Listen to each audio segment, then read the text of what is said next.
Mums tāda sēklas kontrole ir pilnīgi savādāk nekā jebkuram citam ražotājam šeit. Sēmašīna aizbrauc, sēkla paliek uz vietas. Vēl es gribēju tev pajautāt, sēklās mēdz būt kaut kādi atbiras un atlūzumi no kodnes vai no graudiem. Viņš atlasa to kaut kā, vai viņš skaita to sēklās iekšā? Nē, ir kaut kāds minimālais slieksnis sēklas svaram, ko sistēma reģistrē. Teiksim tās, tur kaut kādas čužas, protams, ka viņi nereģistrē.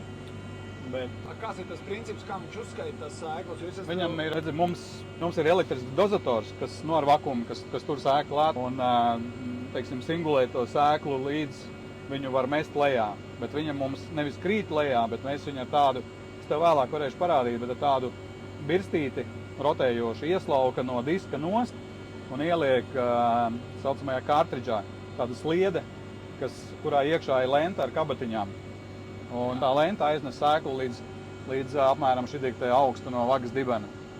Ja? Un līdz ar to mums tāda sēklas kontrole ir pilnīgi savādāk nekā jebkuram citam ražotājam šeit, jo mēs viņu novadam līdz zemē, un tad mēs viņu metam, pa cik viņi griežās, viņi met viņu ārā ar ātrumu, to sēklu.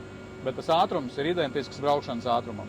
Respektīvi, tev sēkla relatīvais ātrums, tā kā viņi izlido no turienes ārā, sēmašīna aizbrauc, sēkla paliek uz vietas.